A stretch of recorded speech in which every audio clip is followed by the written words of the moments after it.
con casi 40 años, el 31 de marzo, cumplo 40 años de docente en Villarreal, ¿no? Por el próximo marzo. Por eso es que a veces yo estoy bien de carácter de renegón de viejo. Bueno, veamos. La célula normal usualmente vive en un estado llamado homeostático, en el cual la célula es capaz de responder a las demandas fisiológicas normales, ¿no? Manteniendo un estado estable que se denomina precisamente homeostasis. Existen diferentes tipos de estrés, ¿no? Que pueden ser fisiológicos, ¿no? O algunos estímulos patológicos que pueden dañar la célula, dependiendo del tipo de estímulo, ¿no? La intensidad y la situación de la célula. Esta puede sufrir una serie de cambios, ¿no? Puede ser que la célula se adapte, ¿no? Se adapte al estímulo, ¿no? O al estrés, o que la célula sufra una lesión, que puede ser una lesión reversible o una lesión irreversible. Esta lesión irreversible, que es la causa de la muerte celular. Como decía, esta lesión puede ser reversible, de modo tal que cesada la noxa, cesado el estímulo lesivo, ¿no? La célula regresiona a su estado normal. Pero si este estímulo lesivo es muy intenso, es de mucho tiempo, o la célula está afectada, ¿no? Puede llegar a la muerte celular, que es lo que se llama necrosis celular, ¿no? Esta parte de apoptosis la van a tocar aparte. Esta apoptosis significa muerte celular programada. Nosotros vamos a tocar exclusivamente lo que es necrosis. Veamos cuáles son las causas de injuria celular. Tenemos múltiples causas que pueden lesionar la célula. Dentro de esto tenemos agentes físicos, agentes químicos y fármacos, privación de oxígeno, agentes infecciosos, reacciones inmunológicas, trastornos genéticos, desequilibrios nutricionales. Antes de continuar, quiero hacerles recordar que yo tengo la costumbre de repetir 2 y 3 veces en aquellas áreas o aquellas cosas que me interesa que ustedes aprendan. Lo demás, lo que paso casi rápido o no le doy mucha importancia, es parte de la teoría, pero lo que quiero es que ustedes capten cuál es la esencia del tema, ¿no? En agentes físicos pueden ser traumas, ¿no? Físicos, ¿no? O traumas químicos, ¿no? Igualmente, la temperatura en sus estadios extremos, quemaduras o estados muy fríos, ¿no? Estado de congelación, pueden provocar injuria celular. Igualmente, la radiación, ¿no? Las descargas eléctricas o los cambios de presión atmosférica. Dentro de los agentes químicos y fármacos tenemos las soluciones hipertónicas, el hiperoxígeno. O sea, ahora que estamos muy de moda el uso del oxígeno en los pacientes que están en cuidados intensivos por la COVID-19, hay que tener mucho cuidado, ¿no? Con la hiperoxigenación, porque esto puede, en lugar de producir una mejora en el paciente, lo puede dañar y le va a causar una secuela de por vida.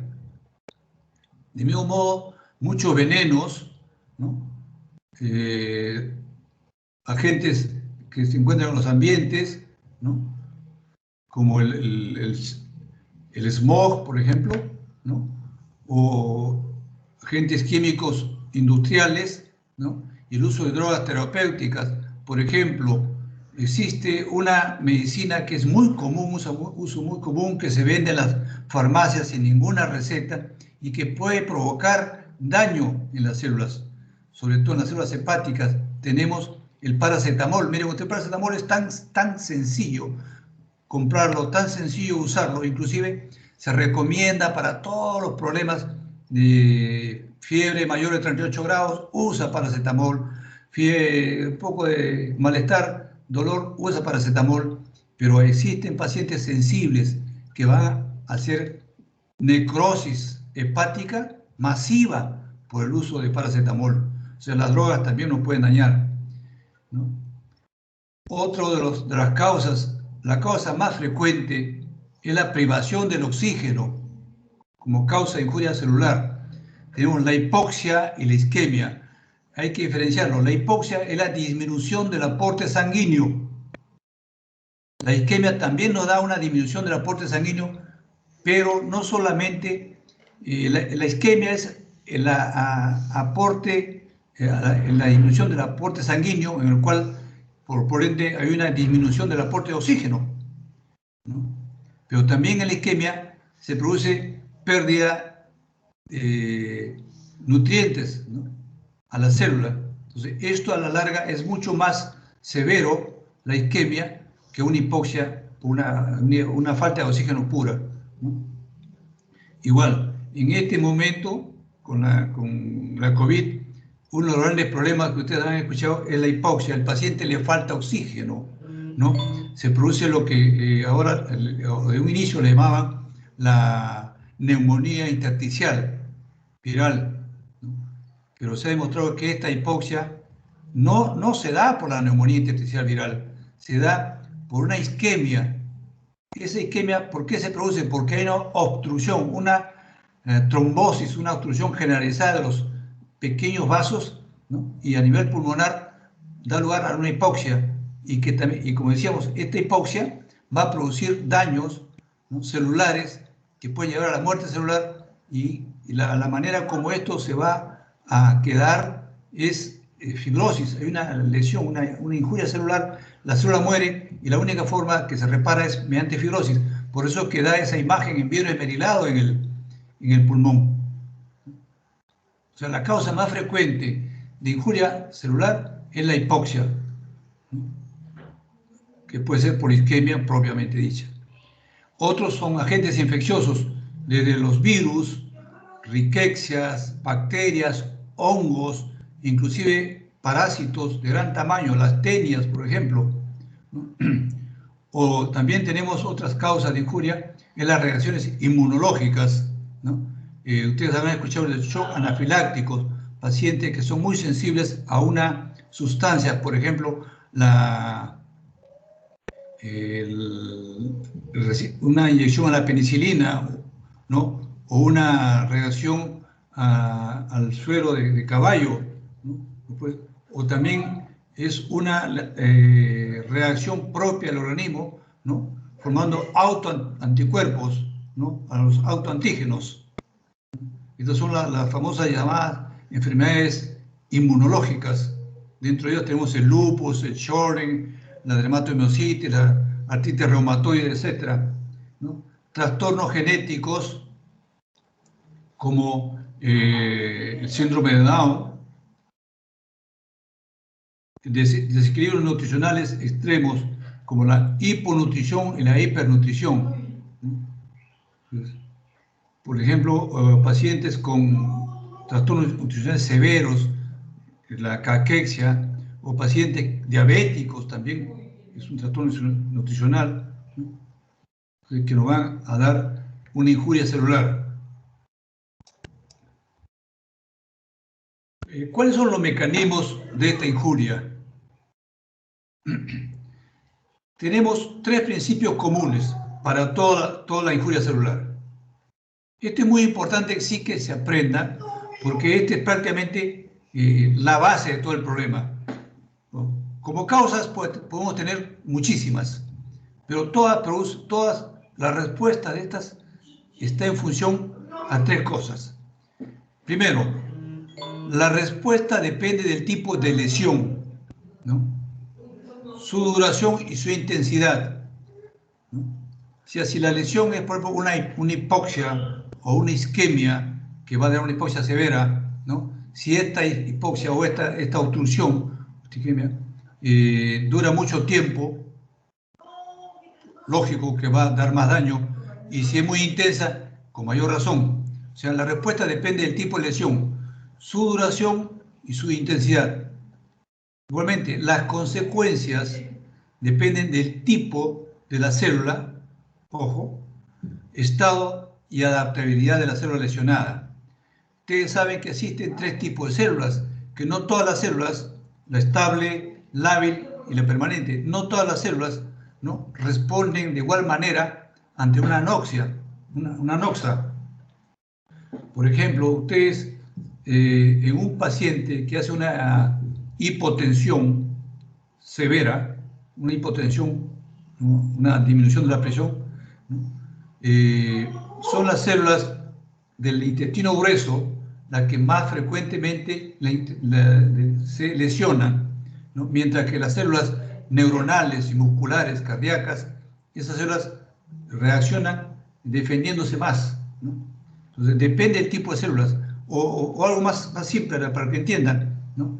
Frente a un estímulo físico, un traumatismo, ¿no?, en la piel, ¿no? La piel tiene, las células epidérmicas tienen la gran capacidad de regenerarse rápidamente.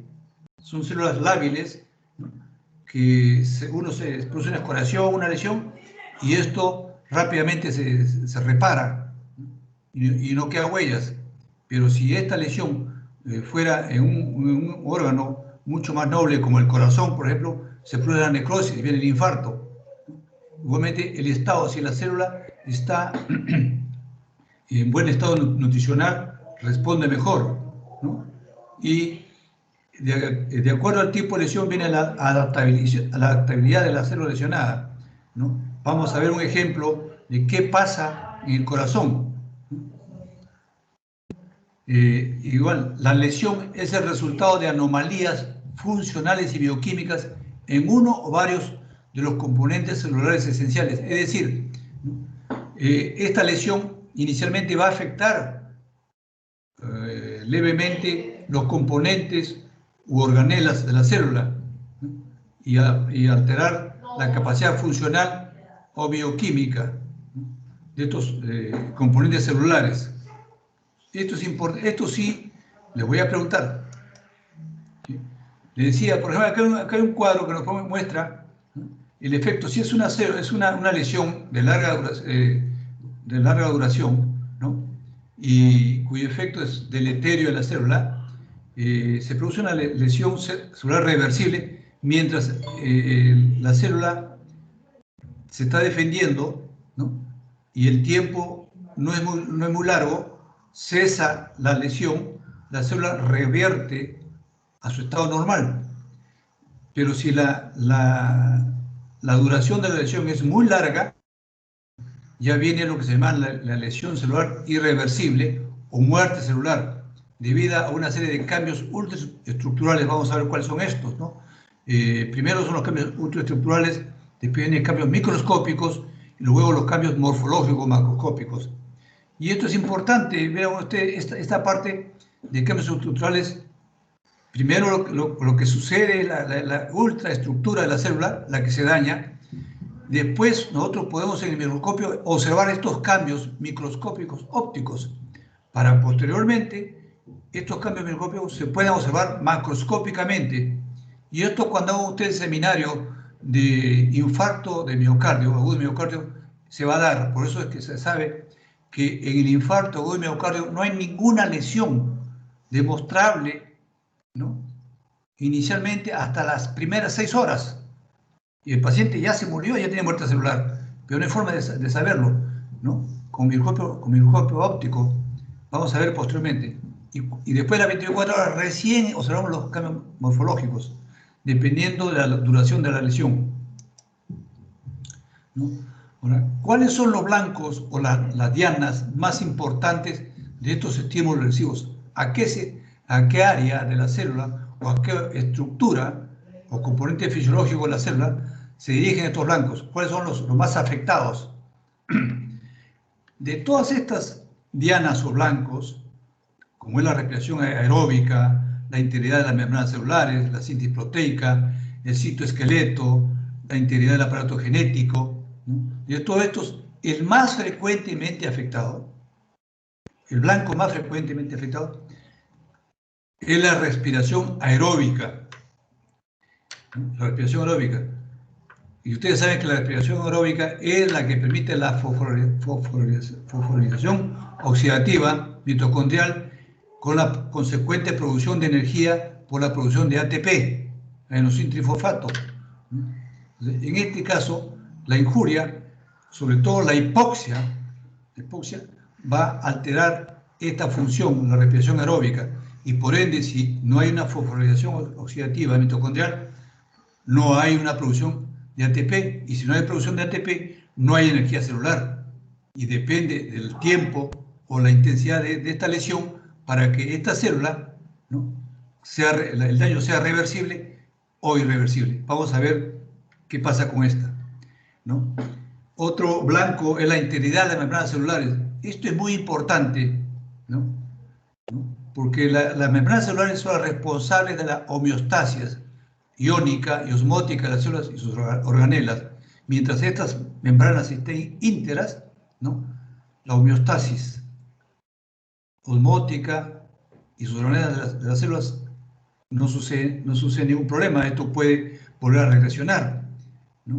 Así tenemos igual la síntesis proteica, la conservación del citoesqueleto y la integridad del aparato genético. Esos son blancos que se van a alterar. Vamos a ver, ¿no? De estos 5 blancos o dianas más frecuentemente o más importantes que lesionan los estímulos, ¿no?, lesivos, estos 2 son los más importantes. La respiración aeróbica. ¿Por qué?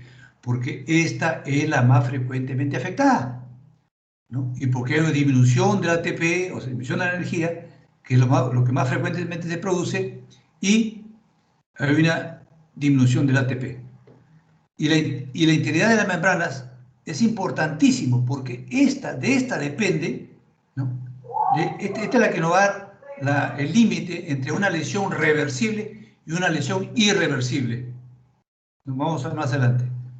Se va a alterar, como digo, la síntesis proteica, va a haber síntesis proteicas anómalas, plegamientos anómalos, etc.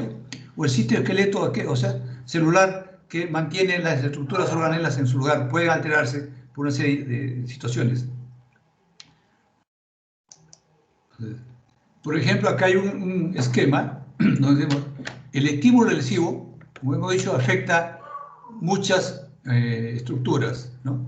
Primeramente, la respiración aeróbica, ¿no?, en lo cual hay una disminución, si se altera, ¿no?, la disminución de la formación de adenosín-trifosfato, de ATP, esto va a dar múltiples efectos en las fases posteriores, ¿no?, que dependiendo de la cantidad de producción de ATP puede llegar a la muerte celular o puede quedarse como enfermedad, lesión reversible. Igualmente dijimos que dañaba la membrana celular, ¿no?, y esto a su vez altera la mitocondria, las membranas plasmáticas, la liberación de lisosomas, y todo esto, ¿no?, va a conllevar posteriormente a la muerte celular o a la necrosis, ¿vale? El daño del citoesqueleto, ¿no?, también altera la membrana celular, ¿no?, y va a haber pérdida de esas estructuras, como vamos a ver más adelante, ¿no? O en el daño en el ADN o la formación de proteínas mal plegadas, ¿no? Pero esto más se ve en la muerte celular programada. Como decía, de estas dianas, la más importante es la respiración aeróbica, ¿no?, y el daño de la membrana, que son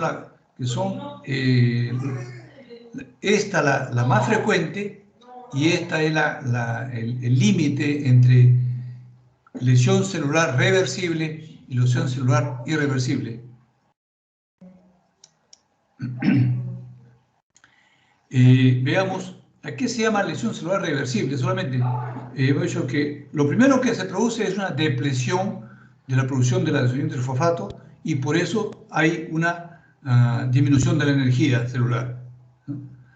Se produce hinchazón dentro de las células con cambios en las concentraciones iónicas y el flujo de agua. Vamos a ver qué esa estructura se altera. Y después las lesiones a nivel de la lesión irreversible y la muerte celular. Acá tenemos un esquema, ¿no? Un esquema, ¿no? Tenemos la célula normal con su membrana celular normal, las mitocondrias, el retículo endoplasmático rugoso, liso, los lisosomas, etc. Todo está, el núcleo, todo está normal, ¿no? Se produce la anoxa o la agresión, ¿no? Ya sea física, química, hipóxica, isquémica, etc. Entonces, ¿qué cosa es lo que primero que se altera? Hemos dicho que la causa, lo que se altera más frecuentemente es la respiración aeróbica, ¿no? La producción de ATP. Entonces, esto, ¿qué cambios tenemos nosotros en la célula? Se hincha el retículo endoplásmico y la mitocondria se debe hinchar, ¿no? Hay acumulación de líquido dentro de la célula, por ende se hincha, ¿no? El retículo endoplásmico y las mitocondrias. Igual se forman grumos de cromatina en el núcleo, ¿no? Pero ojo, las membranas están intactas, se forman inclusive unas vesículas de membrana, ¿no? Las membranas son unas vesículas, pero no se rompen, no hay solución de continuidad en las membranas, ¿no? Si se hincha el retículo endoplásmico, se hincha las mitocondrias, ¿no? Entonces, y es aquí donde se produce la activación del ATP, por ende, si hay daño a este nivel, hay disminución del ATP y por ende disminución de la energía celular, ¿no? Cesa la injuria celular, la célula se recupera y vuelve a su estado normal. Eso es lo normal. Y no pasó nada. Pero si este daño o esta anoxa es mucho más intenso, mucho más prolongado, viene ya lo que se llama la lesión irreversible o muerte celular, ¿no? O denominada necrosis. ¿Qué cambios ultraestructurales vemos en esta lesión irreversible o necrosis celular? ¿No? El retículo endoplásmico se hincha mucho más, ¿no? Se empieza a perder los ribosomas, ¿no? Sobre todo el rugoso, se pierden los ribosomas, ¿no? Hay rotura de los lisosomas con liberación de las enzimas que van a digerir las organelas, ¿no? Se lesiona igualmente la membrana celular, ¿no? Presencia de fibra de mielina, las mitocondrias se forman densas acumulaciones amorfas, ¿no? El núcleo se hace una condensación nuclear, pierde su forma, la cromatina se condensa y se daña la membrana celular, ¿no? Esto es importante. Cuando se produce el daño a la membrana celular con todos estos cambios, como esta hinchazón del retículo endoplásmico con la pérdida de ribosomas, ¿no? La ruptura del lisosoma con la liberación de enzimas, ¿no? La presencia de figuras de mielina, condensación nuclear, con estos canales que se forman en la membrana, ¿no? Viene la muerte celular. Entonces, la pregunta es, ¿no? Podemos hacerla ahorita o al final, ¿no? Pero lo podemos hacer ahorita, ¿no? ¿Cuál es para usted el signo más o el signo más representativo de muerte celular? La lesión aeróbica, la respiración aeróbica, con daño de la mitocondria, con liberación de enzimas, ¿no?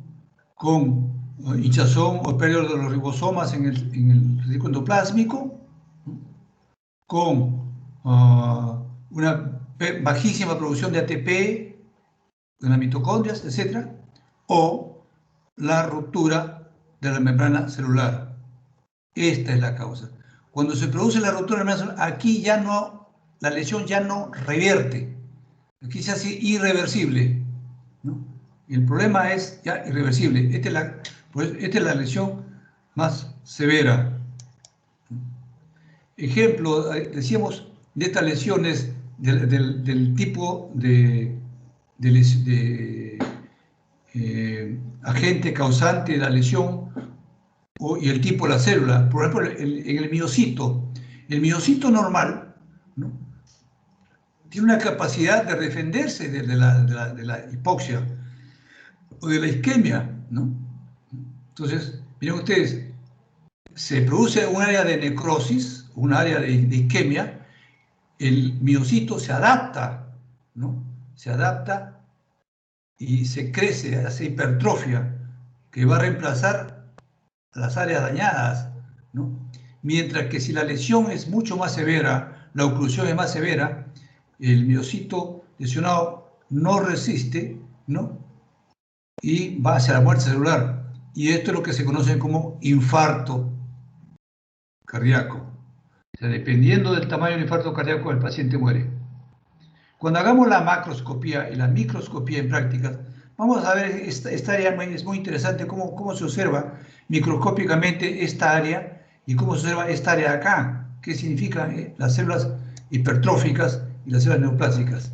Las células necróticas, disculpen, ¿no? Veamos cada uno de estos mecanismos en los cuales se produce, qué es lo que se produce en la célula, ¿no? En la depresión del adenosíntrifosfato, del ATP. En la depresión y baja de síntesis de ATP, frecuentemente, hemos dicho, se asocia a hipoxia, ¿no?, y química tóxica. Entonces hay una disminución de la fosforilación oxidativa, ¿no? Entonces, esta fosforilación oxidativa es la mayor productora de ATP. Si esto se pierde, si la capacidad de fosforilación oxidativa se pierde por una hipoxia, ¿no?, se pone en acción la segunda vía que produce ATP, pero es en menor proporción, la vía glucolítica, ¿no? Esto se produce en el hígado. Esto es importantísimo.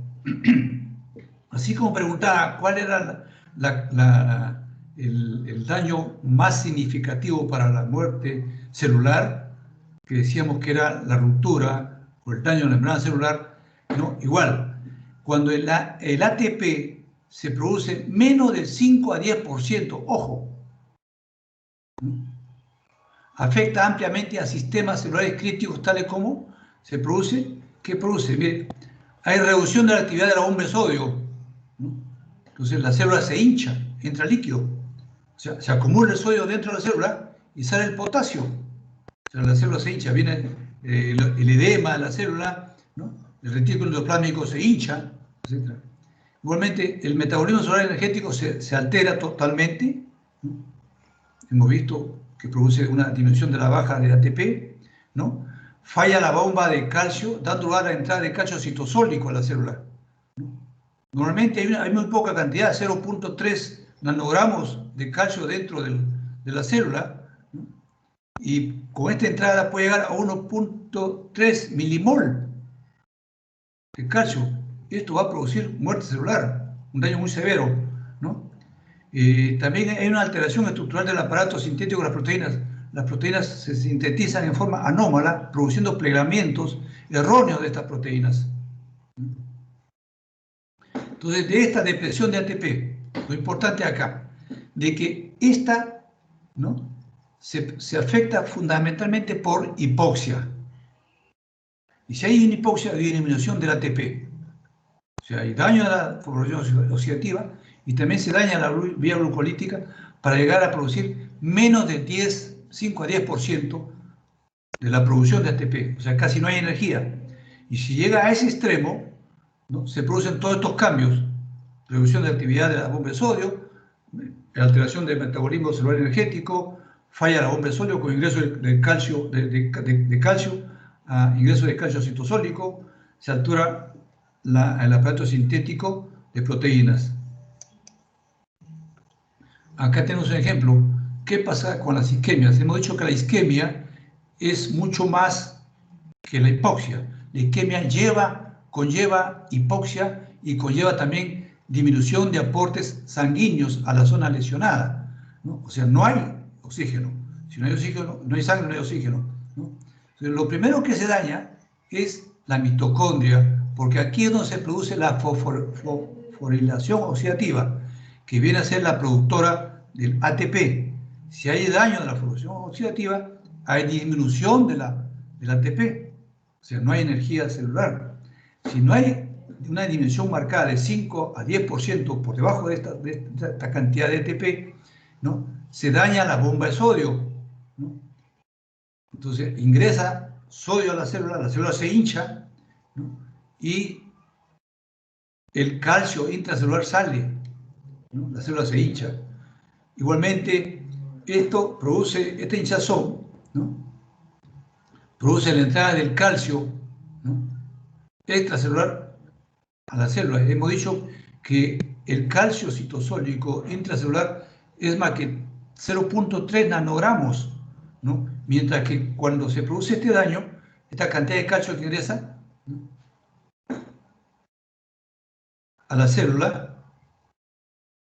¿no?, se convierte en 3 milimol de calcio citosólico, ¿no? Igualmente, hemos dicho que hay salida de potasio, la célula se hincha, ingresa sodio, ¿no? Y si se hincha todo esto, hemos hablado de que la lesión irreversible es hinchazón del retículo endoplásmico, hinchazón celular, pérdida de microvellosidades, vesículas, ¿no? Hasta acá nosotros estamos en la fase de reversible. Entonces, falló esta zona de acá, ¿no? Falló la fosforilación oxidativa. Entonces, se pone en acción la glucólisis anaeróbica, ¿no? Entonces, esto toma el glucógeno, disminuye el glucógeno, se eleva el ácido láctico, disminuye el pH y se forman cromatinas en el núcleo de la célula. Entonces, disminuye la producción de ATP, ¿no? Y también conlleva una alteración, dijimos, de la síntesis de proteínas por desprendimiento de los ribosomas. O sea, este es el mecanismo que sucede, ¿no?, cuando se daña la mitocondria por una hipoxia, ¿no?, una disminución consecuente de la adenosín-trifosfato y consecuentemente disminución de la energía celular, ¿no? O sea, el daño mitocondrial, hemos dicho, es la diana importante, el más importante de los estímulos lesivos, ¿no? Ya dijimos que esta donde se produce la disminución del ATP, ahí, ese es lo más importante, no, la hipoxia. Entonces, ¿por qué hay aumento del calcio citosólico? Ya hemos hablado, por estrés oxidativo, peroxidación lipídica, disminución de producción de ATP, todos estos mecanismos, como hacer, ¿no? Y la salida de citocroma al citosol, ¿no? A ver, que es lo mismo, prácticamente lo mismo, simplemente. Entonces, el calcio, aumenta el calcio intracelular, ¿no? Este aumento de calcio intracelular, ¿no?, en el calcio citosólico, puede ser por especies reactivas del oxígeno, los llamados radicales libres, por peroxidación lipídica, lo que daña la mitocondria. Este daño mitocondrial va a conllevar a que haya una alteración en la membrana mitocondrial, ¿no? Se forman una especie de canales que permiten la salida, ¿no?, de los componentes estructurales de la mitocondria, ¿no?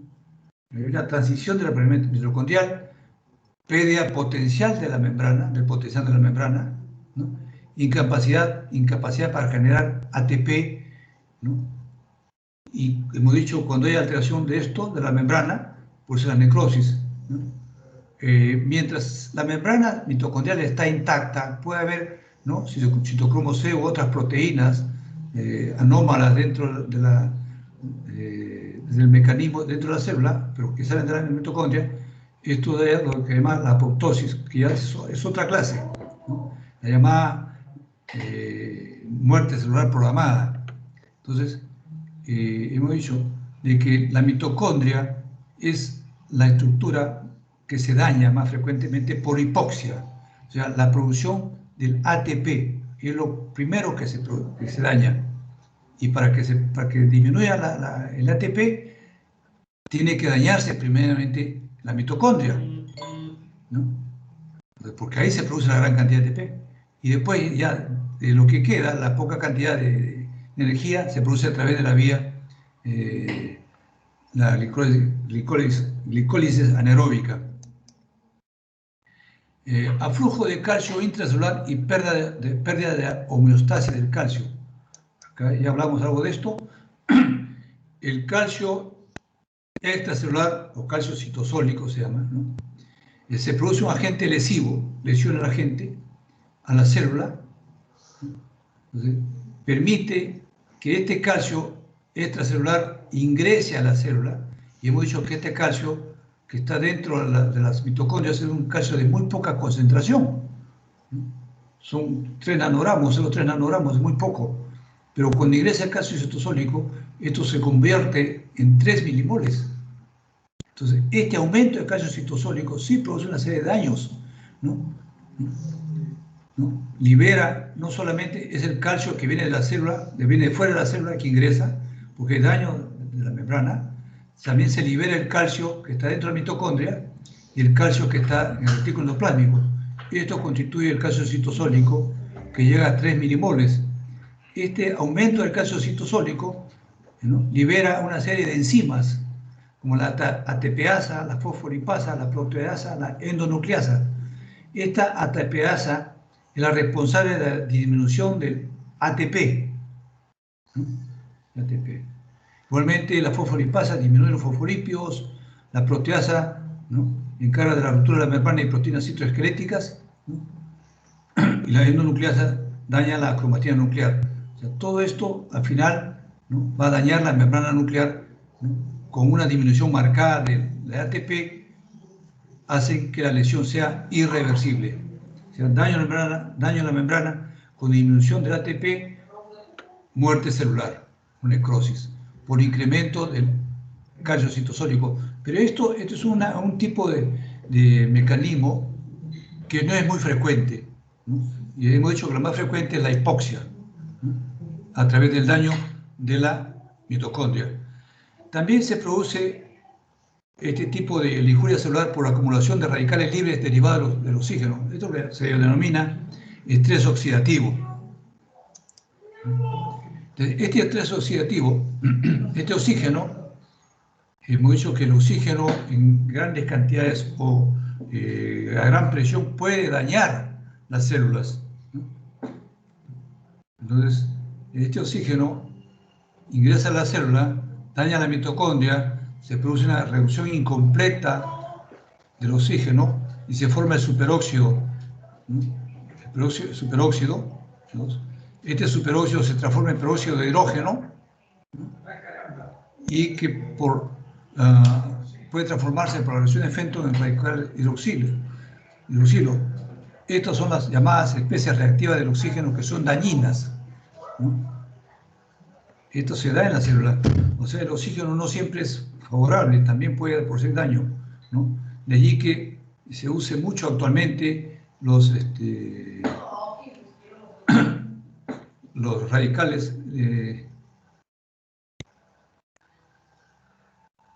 las drogas, ¿no?, para eliminar radicales libres, que son los que van a dañar, ¿no? Entonces, esta especie reactiva del oxígeno, ¿no?, entonces, produce efectos patológicos, ¿no?, como muerte, lesión y muerte celular, ¿no?, dando todo a través de una serie de mecanismos. Los ácidos grasos por oxidación generan generación de peroxidasa de lípidos, ruptura de la membrana plasmática, dañan las organelas, ¿no? Igualmente, a nivel de las proteínas, produce oxidación, pérdida de la actividad enzimática, plegamiento anormal de las proteínas, y en el ADN, oxidación y mutaciones y roturas, ¿no? Existe unos mecanismos propios de la célula que permiten eliminar estos radicales libres, ¿no? En las mitocondrias, estos radicales libres se convierten, ¿no?, el oxígeno en peróxido, o por la glutatión peroxidasa en mitocondrias convierte el radical hidroxilo en agua oxigenada, y la catalasa en peroxisoma convierte el agua oxigenada en agua y oxígeno, ¿no? Esta es una eliminación propia de la célula, como se defiende de estas especies reactivas, ¿no?, que pueden dañar la célula. Pero si el oxígeno que ingresa a la célula es mucho mayor cantidad, como le decía, no es bueno, esto es tóxico y va a lesionar la célula. Efectos en la permeabilidad de la membrana. Esto es lo que yo le decía que es el daño a la membrana celular, es el signo, ¿no?, sine qua non de decir que esto ya está en necrosis o muerte celular. Esto es irreversible. Producida el daño a la membrana celular, esto ya no regresiona, ¿no? Y aquí se produce esto, nosotros decimos ya acá, se acabó. Entonces, para que se produzca el daño a la membrana celular, hemos visto que debe producirse una serie de cambios, ¿no? Primero, lo más frecuente era la disminución, ¿no?, de la producción de ATP, ¿no?, el ingreso de calcio citosólico a la célula, ¿no?, la acción de las especies reactivas de oxígeno, ¿no?, que va a peroxidación de lípidos, ¿no? Igual esta reducción produce reactivación de síntesis de fosfolípidos, perifosfolípidos, daña la membrana, ¿no? El calcio citosólico también hemos hablado de que produce activación fosfolipasa de una serie de enzimas, ¿no?, degradan los fosfolípidos, estos productos degradados dañan la membrana, y la activación de proteasas dañando el citoesqueleto, ¿no?, daña la membrana, se produce el daño a la membrana celular. Entonces, este daño a la membrana celular es la causa, ¿no?, que nos va a producir la necrosis. Mario, entonces produce la necrosis celular. Como decía, si nosotros recapitulamos, ¿no?, y ahora sí, yo quisiera volver a salir de acá. A ver, ¿me escucha? ¿Aló? Sí, doctor, se lo escucha. Oye, a ver, entonces, esto es en sí la clase de injuria celular. Entonces, recapitulando, vamos a decir, ¿no?, de que dentro de las estructuras más frecuentemente dañadas u órganos dañados es la mitocondria, ¿no? Y es, o sea, la producción del ATP, la energía celular. Esa es la diana, la más frecuentemente afectada. Otra estructura que es la que nos va a delimitar o decir, acá se acabó la zona reactiva o la lesión reactiva y pasó a la lesión irreversible, o la zona regenerativa de la lesión irreversible, es el daño de la membrana celular, con todos los mecanismos que hemos revisado. Entonces, solamente recordar de que para que se produzca un daño celular severo y que vaya posteriormente a la muerte celular, la producción de este ATP debe estar entre 10 a 5%, incluyendo la activación de la glucólisis anaeróbica, ¿no? Entonces, y esto siempre es una serie de cambios. ¿Alguna pregunta, por favor?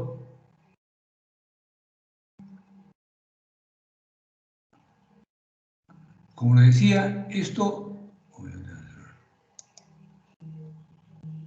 A ver, aquí estoy ahora.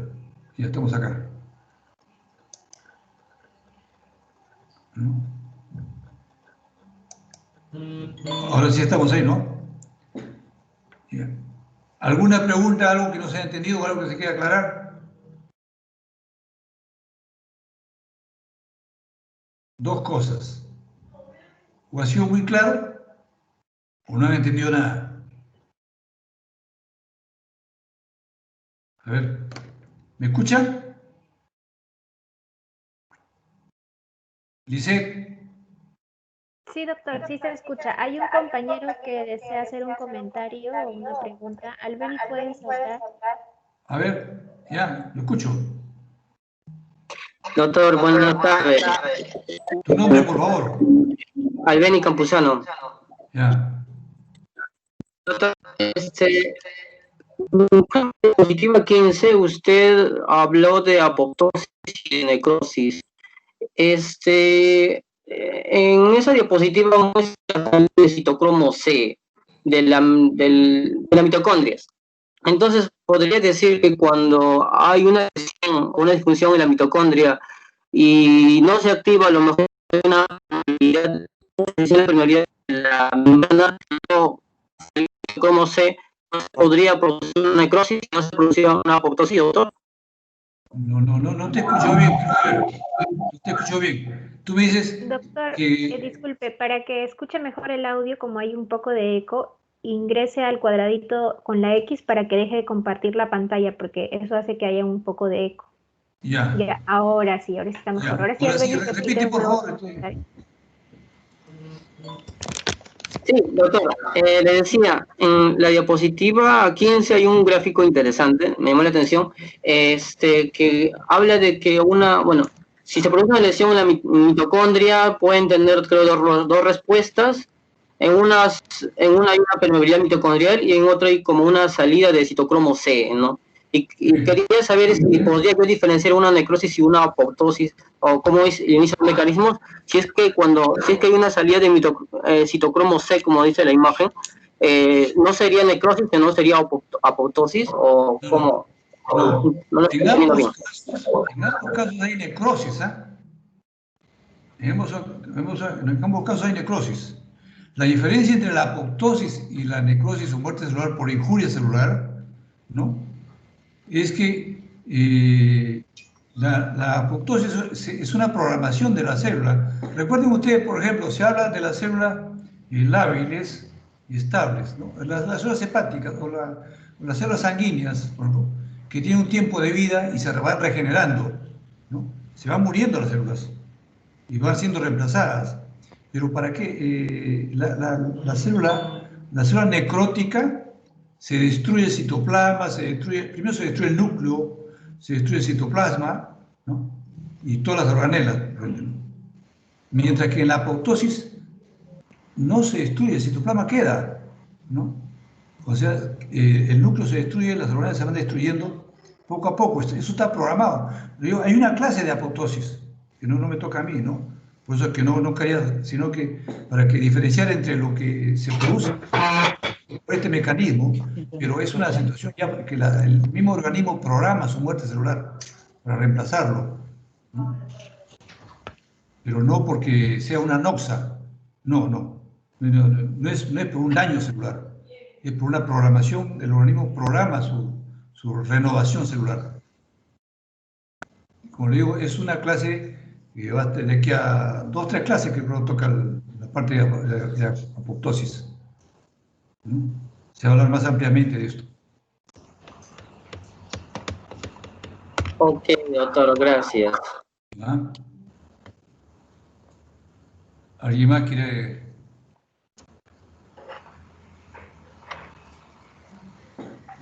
Sí, doctor, la alumna Ramírez Pacheco desea participar. Ya, a ver. Buenas tardes, doctor. ¿Me escucha? Sí, un poquito más fuerte, no te escucho. Ok. Doctor, ¿qué opina usted sobre la hipertrofia muscular que realizan los atletas o fisiculturistas? ¿Es saludable esto o genera algún daño al organismo? No. Tú hablas de la ruptura muscular. ¿Eso te entendido? Sí, esa misma. Ya. Lo que sucede es que eso es un daño fisiológico, pero sin muerte celular, porque recuerda que el músculo se adapta, ¿no? Se adapta al daño. Entonces se rompen algunas fibras, pero el músculo se va a hipertrofiar para poder, ¿no? O sea, no es que la célula se regenere, no, el músculo no se regenera, ¿no? Se daña la célula y se hipertrofia para poder cumplir la... ¿Y por qué? Porque esto, y también lo van a ver cuando toque la clase de hipertrofia, hiperplasia, atrofia, ¿no? Entonces, ¿qué sucede? Que cuando hay un sobreestímulo físico, ¿no? U hormonal, entonces la célula crece, se hinchan o también por estímulo hormonal puede crecer o hincharse, ¿no? Y en este caso del físico, es por un estímulo físico, exceso, que puede romperse la fibra muscular. Pero no es que esto le provoca muerte celular, no. Como digo, pero también se va a tocar en otra clase lo que es atrofia, hipertrofia, hiperplasia, hipoplasia, aplasia, ¿no? Creo que es la siguiente clase.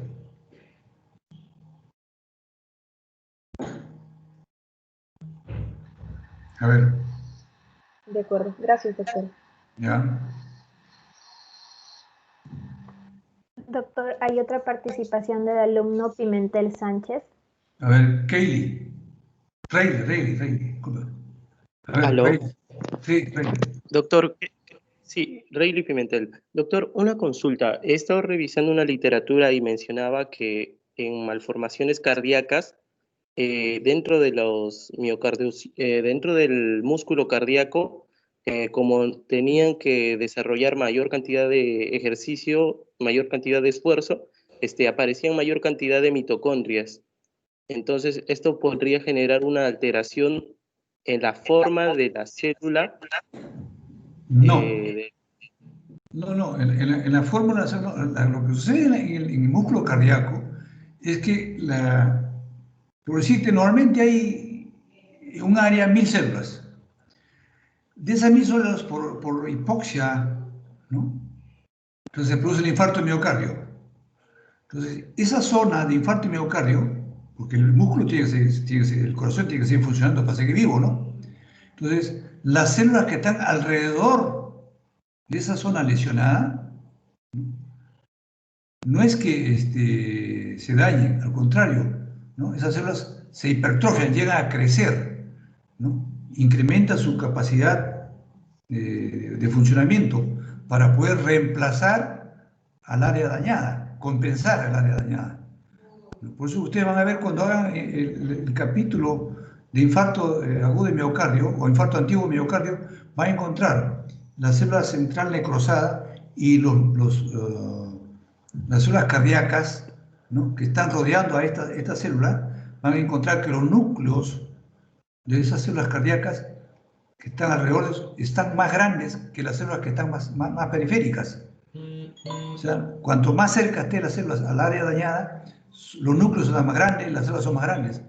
Y no porque sea anómalo, esa es una función compensadora, ¿no? Y cierto, incrementa la cantidad la capacidad de producción ATP por incremento de las mitocondrias, pero eso no es anómalo.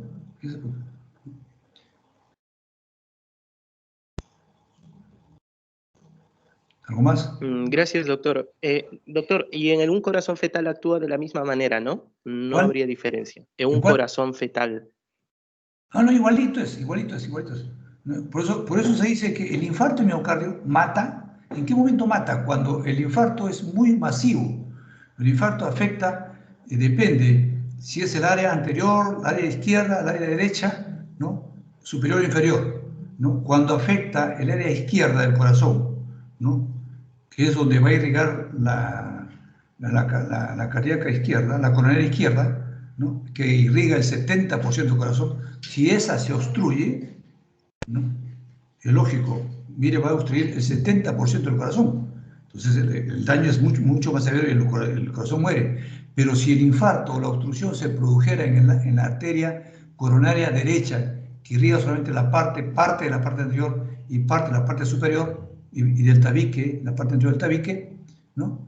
Se ocluye parcial o totalmente, el paciente puede seguir vivo. O sea, depende de qué rama de la coronaria se va a afectar para que se produzca la hipoxia y por ende la isquemia, ¿no? La trombosis o el daño de la tromboembolia, el daño del corazón. Entonces depende del área que se lesiona. Hay pacientes, por ejemplo, que nacen con comunicación intraauricular o aurículas dilatadas, grandes, y el paciente sigue vivo y vive normalmente, porque esa zona no es la que mayormente funciona el corazón.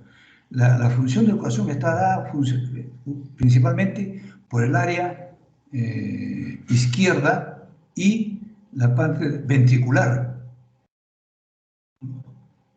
Ese es el problema. O sea, depende del área lesionada y depende de la cantidad que se lesiona para que eso sea irreversible, ¿no?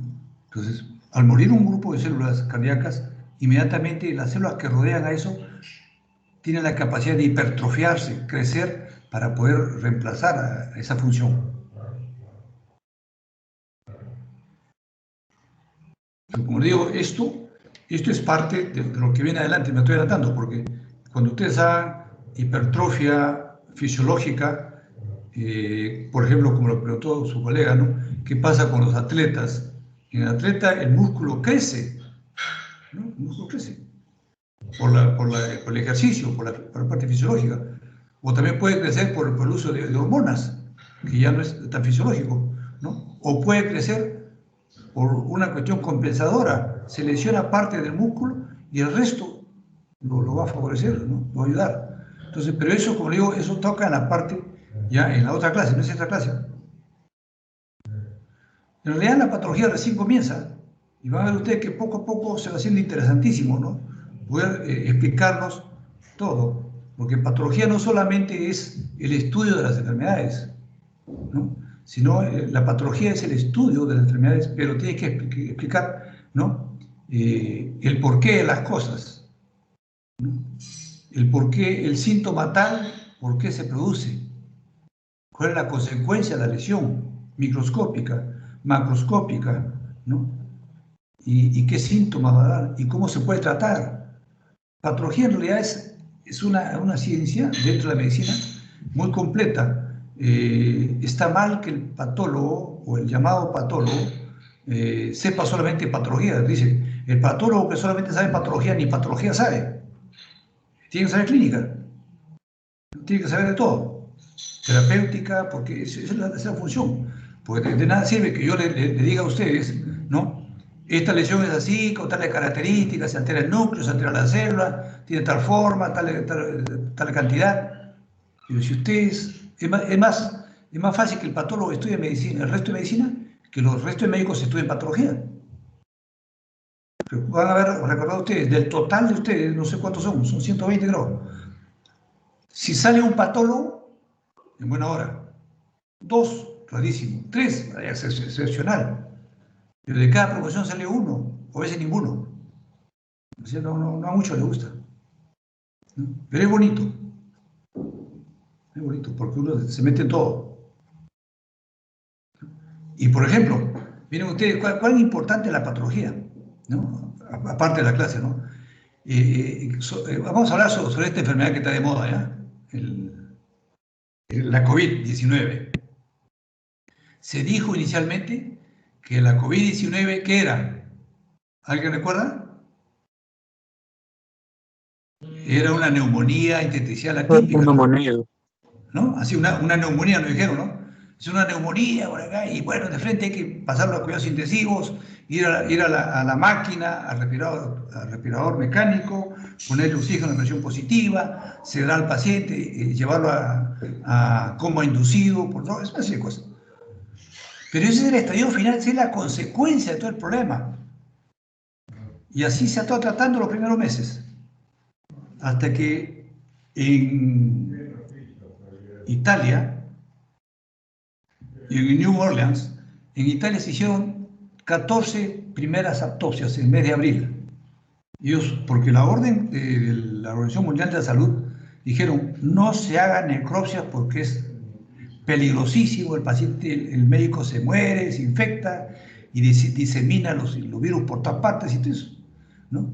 Y por eso cerraron la sala de necropsia, cerraron la patología, los patólogos a sus casas, ¿no? Y ni siquiera podían tocar una muestra pequeña, ¿no? Y menos de necropsia. Se prohibió, ¿no? Pero los italianos, como tuvieron tantos muertos, y algunos de ellos probablemente ociosos, algún patólogo dijo, no, voy a hacer, pues no. Hicieron 14 necropsias en Italia en los primeros días de abril, y en New Orleans se hicieron 3, y ambos grupos, con muy pocas necropsias. ¿Qué encontraron? Que esto no era una lesión pulmonar. Las primeras lesiones que ellos encontraron que estos pacientes todos tenían un denominador común, tenían microtrombos en todo el cuerpo. O sea, los vasitos estaban obstruidos, todos los vasos. Entonces, fijo, bueno, ¿y por qué? Entonces se sabe ahora que este virus, sí es un virus un poco agresivo, pero no es tampoco para asustarse. Lo que pasa es que nos ha metido tanto miedo. Después vamos a hablar sobre esto, ¿no? El día que ustedes quieran hablamos sobre COVID, ¿no? Entonces, este virus, ¿qué es lo que hace? Este virus produce, sí, un cuadro inflamatorio severo. Entonces, como cualquier otro virus, pero este es un poco más agresivo, ¿no?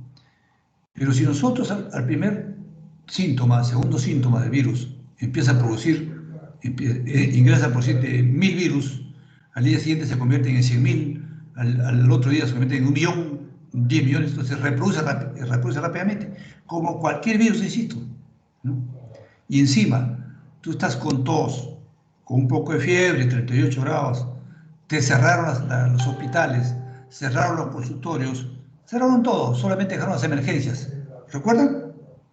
Si tú ibas a un hospital porque te sentías un poquito resfriado, un poco de tos seca, ¿no? Un poquito de malestar, un poco de cefalea, 38 de temperatura, te botaban. ¿Para qué vienes al hospital si eso no es emergencia? Fíjate, el craso error. Allí comenzó el problema. Allí comienza. Pero si nosotros tratamos, entonces viene la liberación de linfoquinas, la cascada de citoquinas, ¿no? Y viene el proceso inflamatorio. Ahí se produce, todos los virus arrancan así. Y ese proceso inflamatorio activa, ¿no?, la famosa coagulación intravascular diseminada, la cascada de la coagulación, y ocluye los vasos. Y no solamente, por ejemplo, los vasos periféricos, ni los vasos del corazón o el hígado, ¿no? También de los pulmones. O sea, los pulmones dan una imagen que parecía una neumonía típica. ¿Qué es una neumonía típica desde el punto de vista histopatológico, desde el punto de vista radiológico? Porque por ahí comenzó. Los radiólogos que veían una imagen difusa, decían virus amirilado, o sea, no es clara, los pulmones se ve un poquito borroso, eso es neumonía típica, ¿no es cierto? Así se ve la neumonía típica. Pero la neumonía típica era porque a nivel de los tabiques intraalveolares, por ahí comienza el problema, ¿no?, se producían microtrombos a nivel. Estos microtrombos producían una hipoxia, ¿no? Y la hipoxia, hemos dicho, que produce daño en las células que están al lado, ¿no? Y por eso es que se producen todos estos daños, y al final esos daños producen la muerte celular, ¿no? La muerte celular. ¿Y qué pasa con la muerte celular? ¿Qué pasa con una herida?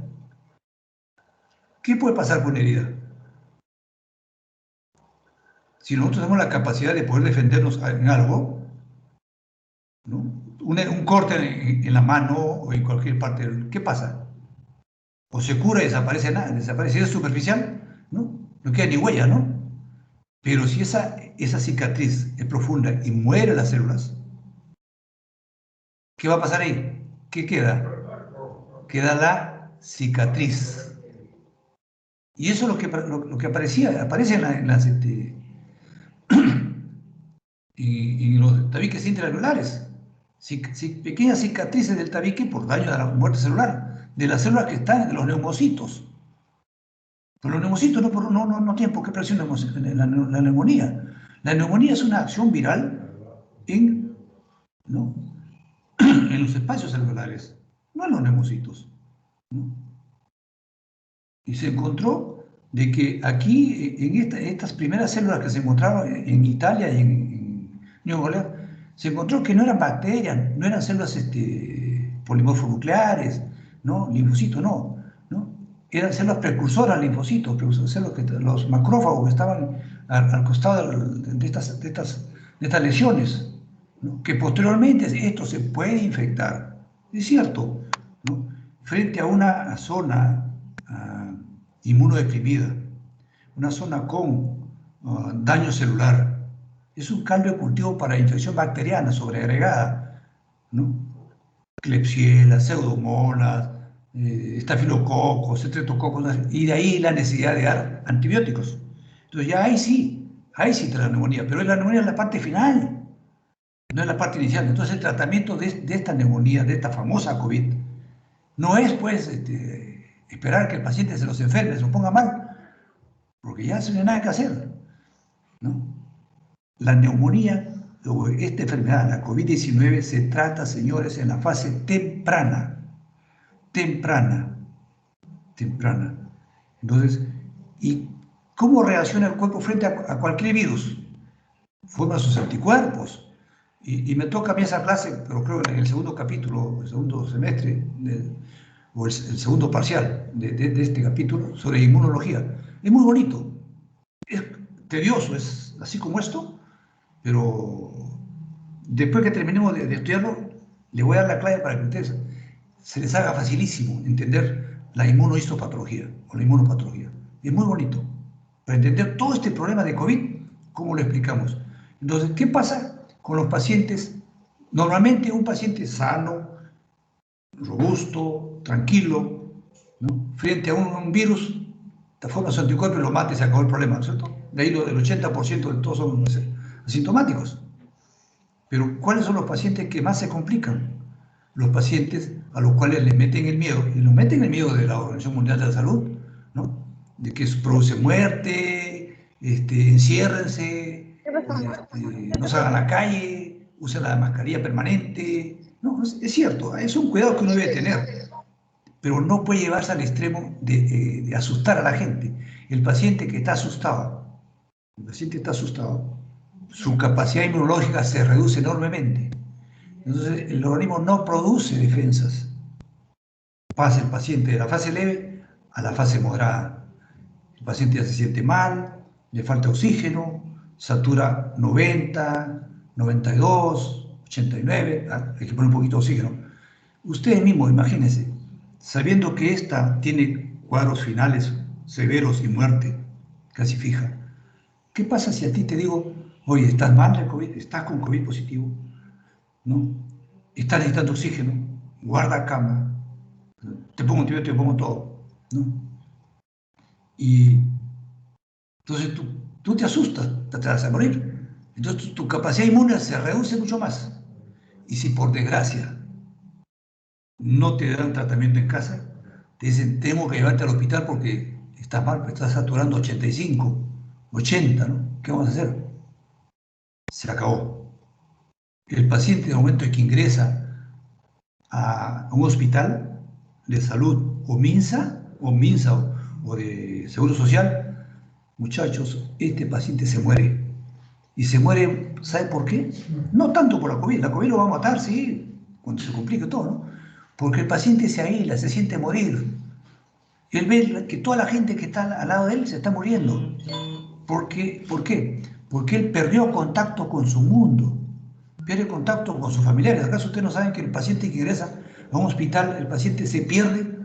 Ya ustedes no lo ven, ni nadie les informa, y el paciente tampoco sabe qué pasa con su familia, no sabe qué pasa afuera. Tú sabes si le están dando el tratamiento adecuado, la cantidad de enfermeras que hay para 10, 12, 15, 20 pacientes. Mientras uno pide oxígeno, el otro está mal, la enfermera corre allá, corre acá, que hace rato está pidiendo, y cuando van a ver ya está muerto. Pues. El paciente se muere. Es importantísimo nosotros tratar no solamente al paciente en la fase temprana, sino también darle al paciente el soporte psicológico necesario para que él entienda de que sí se puede tratar, sí se puede sanar. Los consultorios externos nunca deberían haberse cerrado. Los consultorios externos siempre deben ser abiertos. La primera fase es donde, como cualquier virus, cualquier resfrío, si ustedes se descuidan y si te metiste un resfrío común, estás en tu casa todo y encima te dice, oye, ¿sabes qué? Ponte la mascarilla, ¿qué te digo? Métete en tu cama, no hagas nada, que te vas a morir. ¿Te sientes mal, pues? Definitivamente estás mal, te enfermas. Ese es el gran problema de esta pandemia, ¿no? Y no es porque el virus sea una cosa mortal, como todos. Oye, casi todos los virus matan gente, ¿eh? Y miren ustedes el porcentaje que te mata. Te mata mucho menos que el ébola, mucho menos que el virus de la influenza, entonces. Pero no nos damos cuenta, lo que pasa es que nos han metido tanto temor y desgraciadamente ha sido un mundial el temor.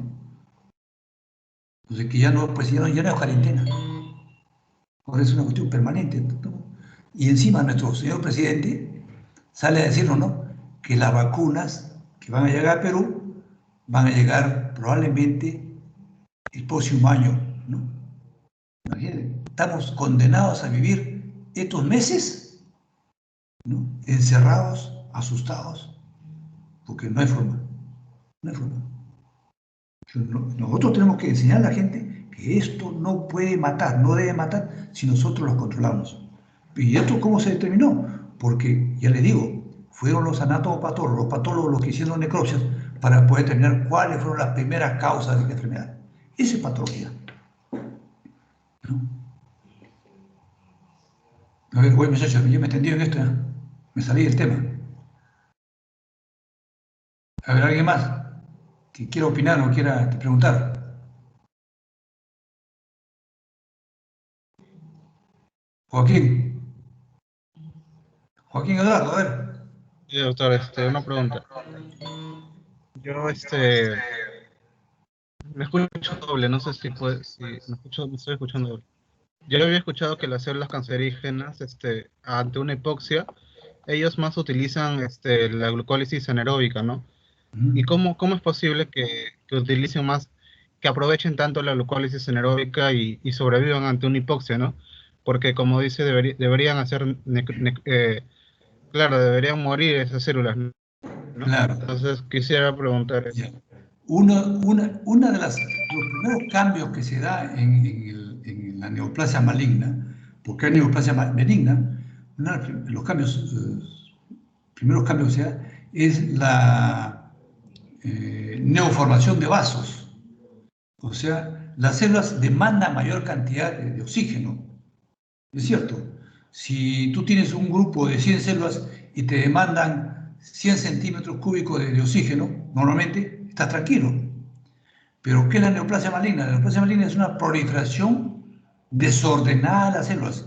Entonces ya no hay 100, sino hay 5.000, 10.000. Entonces, ¿qué requiere?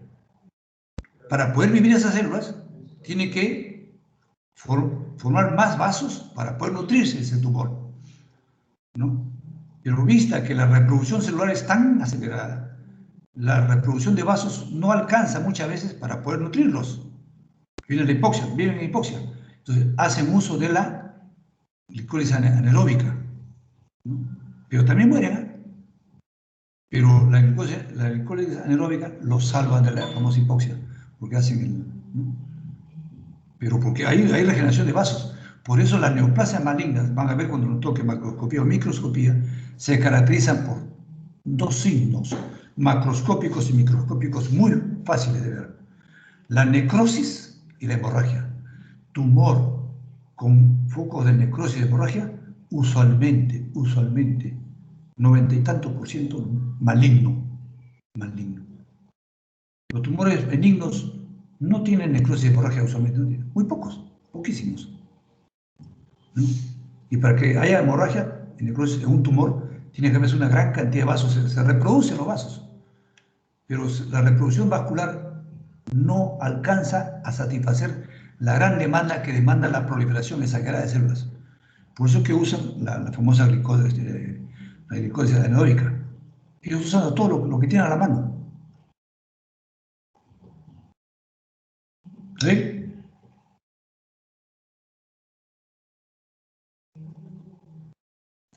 ¿Alguien más?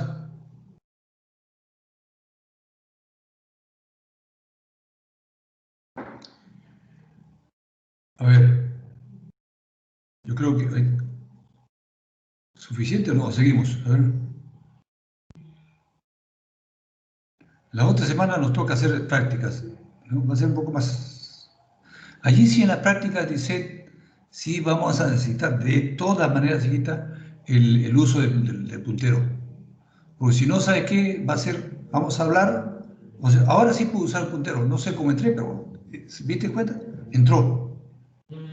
Yo no sé, ahora cómo entró el PowerPoint, ¿eh? Y he Sí, podido manejar el doctor, puntero.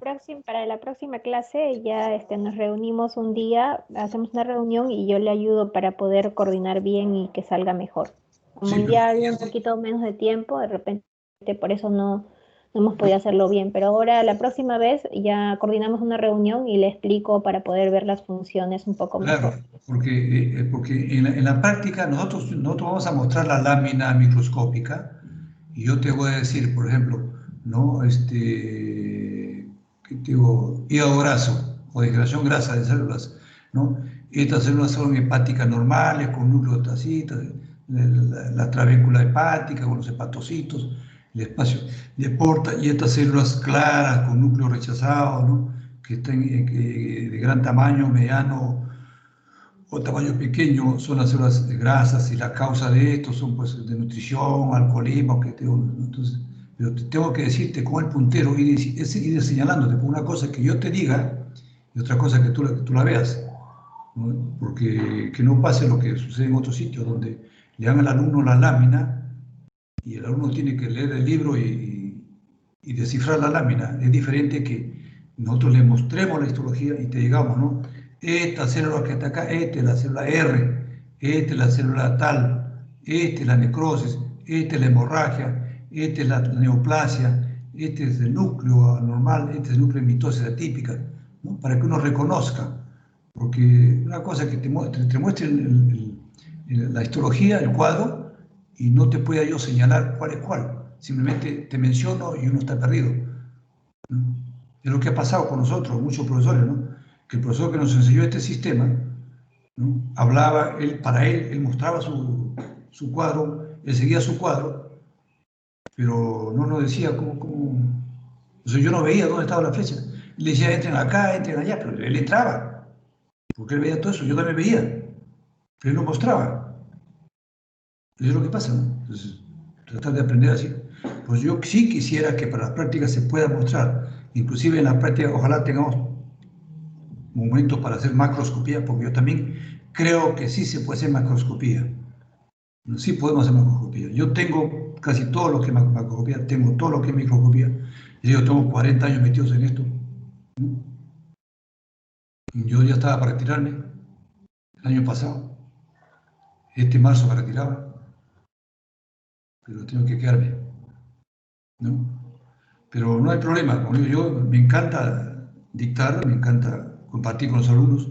Y como decía, no solamente vamos a compartir las clases, sino también otras cosas más.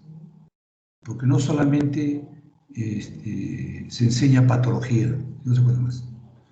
Y algo que sí yo lamento no poder enseñarles, porque es mi estilo, durante 39 años lo hice, por internet es imposible, y depende de que he fallado sido yo, la puntualidad. Para mí la hora es la hora, no es 5 minutos antes ni 5 minutos después, es un segundo antes. Entonces yo comienzo 4 en punto, arranco. Es 1, 2. La otra forma que, bueno, yo aquí a uno lo puedo ver bien vestidito, bueno, tampoco van a meter en su casa, ¿no? Pero era el uniforme. El estudiante de medicina no solamente debe serlo, sino parecerlo. Son cosas que no vamos a poder enseñarles por internet, pero sí podemos conocerlas, ¿no? Entonces, eso es importante, ¿no? Yo creo, yo veo orgulloso de enseñar medicina, porque el alumno de medicina para mí es el non plus ultra de la universidad. Y ustedes lo saben. Ustedes saben que para ser estudiante de medicina es mucho más complicado que ser estudiante de ingeniería, de derecho, de lo que fuera nosotros. Entonces, es diferente, porque ustedes fueron mucho más para pocas vacantes. ¿O no? Entonces, yo creo que hasta ahí nos quedamos, Lisette, o algo más.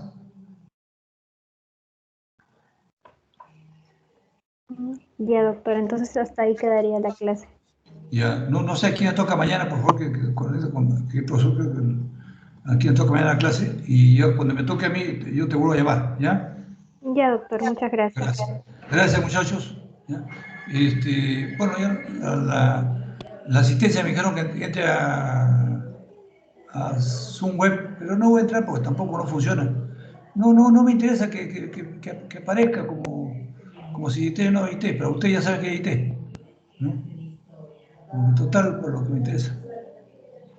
Ya, sí, doctor, no se preocupe porque igual la clase está siendo grabada en la teoría y Ya, el doctor Ángeles va a descargar la lista de asistencia. ya, perfecto. Ok.